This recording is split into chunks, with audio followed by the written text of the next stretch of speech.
In a small town on the blasted tip of old Kentucky, just across the border from the eastern hinterlands, Zeck Strauss threw a furtive look over his shoulder before ducking into the Blue Coal Tavern.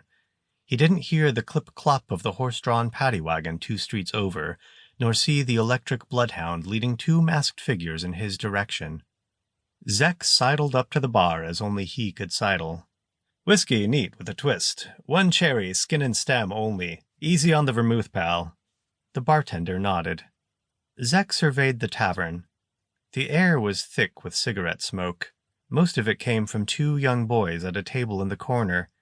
They were sharing 1 cigarette at a time between them, one boy coughing and hacking up phlegm while the other puffed like a dragon.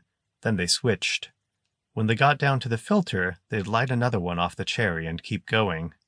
In the opposite corner, an enormous hulk of a man drained beer after beer while his friend of average size studied a hand-drawn map, yellowed with age and burnt at one corner.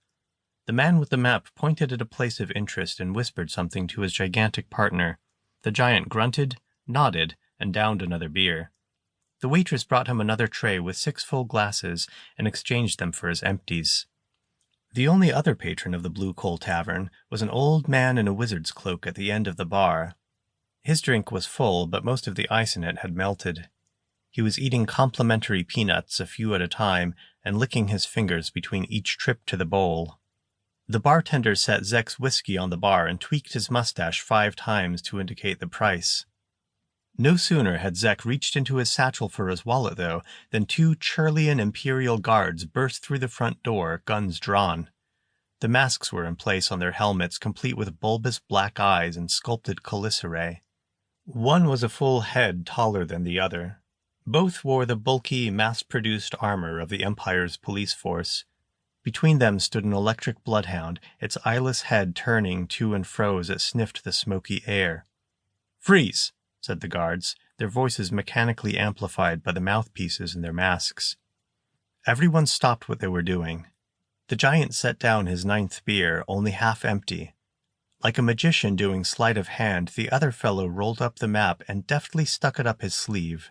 The boys in the corner set their cigarette, smoked nearly to the filter, in the ashtray. One of them looked equal parts relieved and nauseated. The ashtray was full of butts. They'd already smoked half the pack. The old man in the cloak dropped his peanuts back into the bowl. The taller guard holstered her gun and drew her scanner. "We are looking for 2 dangerous fugitives," she said.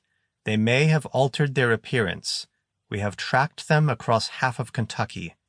Our hound has scented their vehicle, but they have likely masked their own scents and changed their faces. We will perform a multi-spectrum scan on all denizens of this tavern." "Up against the wall," said the short guard, motioning with his gun. "Non-compliance is an implication of guilt and may result in immediate arrest or physical action taken against your person,"